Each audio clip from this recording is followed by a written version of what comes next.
Richie on stage together was like the bucket list check off that he could do for his career. That it was so exciting for him. I love his personality. You know, he's one of those guys that walks out on stage with no monitors, no script, and makes it work.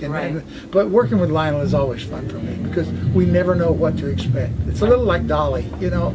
There's a volatility there that happens, but he's such a good friend. The great thing is that we know that whatever we say, we can't take it personally because it always comes from love. So if I say something that other people go, ooh, Lionel just laughs at it. You know? And I think that's a great relationship to have. I think that sounds like us once in a while. Yeah, really.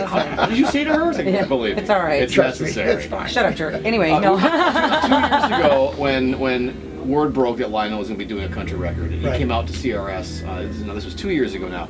The gasp from the audience when he came out on stage at the Ryman was unbelievable. People loved his music, and I think no one ever forgot about the Commodores of Lionel Richie, but a helpful reminder was obviously very important, and look what's happened 2 years fast forward. I mean, it's amazing. Well, you know, I've been a believer all my life that R&B is the black man's country music, and that's where he started.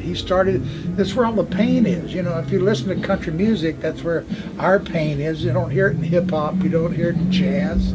You have to come to country music if you want to feel the pain. And that's why I wanted to work with him in the first place, because I was bouncing around from producer to producer, from David Foster and the Bee Gees, and I started listening to Still and those songs that he did with the Commodores, and I thought, wow, I mean, those if done to country tracks would have been beautiful country songs.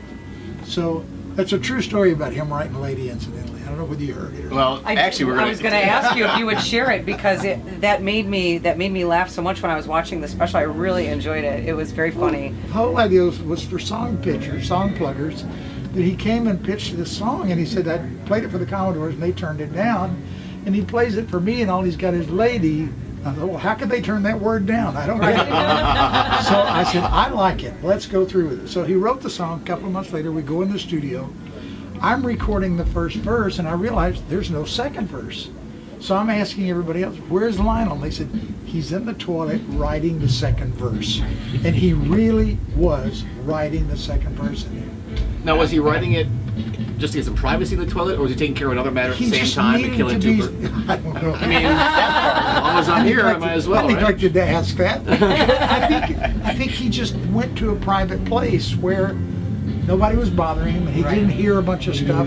But I think he needed that pressure of having to finish it that night because I was waiting on it. But it's such a sweet story, you know. Yeah, it was great. And you know, when you brought up the fact about the music translating to country very well, that was something else I realized too as I was listening to everybody sing.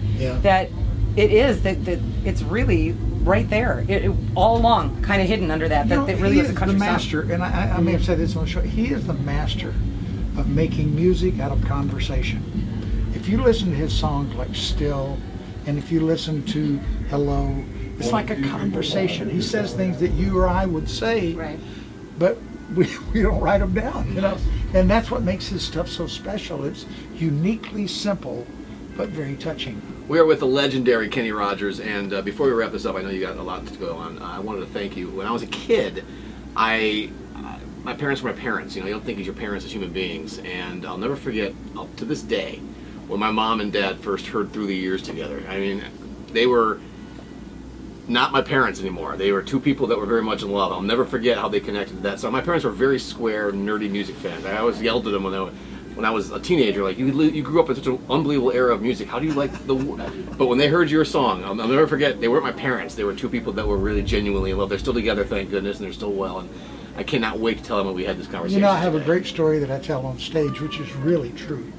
That we were in St. Louis a few years ago. And I always say that unmarried couples lock up during those songs, say, oh, this is forever, you know. But married couples go, get away from me, you know. But there was this couple in the front row that had to have been married 50 years. And I looked down and she got so excited that through the years she would put her arms through her husband's arm, laid her head on his shoulder, and the song was over. I actually heard this man say to his wife, I didn't like that song then, and I don't like it now. That's not the story I was expecting, Kenny Joy he Rogers. must be to live with. Right. I thought you were going to make me tear up. I'm a bit of a crier. Me tear up. Sentimental part. But I love that. I love that kind of stuff. It's like Eddie Arnold was introducing me at one of the award shows, and he was so sweet. And he said, I like this guy. He said he's done a lot for country music. He's been around, sold more records than anybody I know. And he went on and on and on for 5 minutes.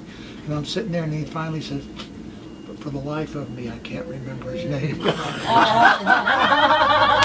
I really am trying to find a copy of the film. I want to use it to open my show. Oh, I sure. want Eddie Arnold to say to the people, I like this guy, but I can't remember his name. And then That's we'll find out. What a great sense of humor you have about that, too. I love that stuff. Kenny How's Rogers. your, I'm sorry, how's your family? We were talking all about Lionel Richie and everything. How are you and how's your family? My family, I have identical twin boys, 7 years old.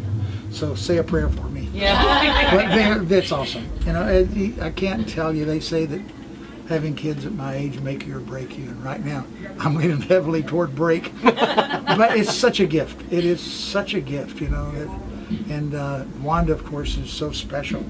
This is our 15th anniversary this year. We've been together 20 years. Congratulations. So that's pretty cool. Life doesn't get much better than that. I've been trying to talk my wife into having another baby, but she's informed me that's never going to happen. Get a dog. So, that's what she said. We have a dog named Harry. You know, when the boys were born, after about 4 months, Wanda's mom had been with us, and she went home, and Wanda was just crying. One night she was crying uncontrollably. She said, Kenny, I can't do this. I said, Wanda, they're not like puppies. You don't get to take them back. And the next day she said, you know what? I can do this. And she just bowed up and took responsibility. She is a great mother, too. We can't wait for your show tonight. Thank you so much for joining us this Oh, afternoon. you're welcome. I hope you get a chance, you'll come down and see us. What a treat, man. Kenny Rogers, thank you so much. Yay!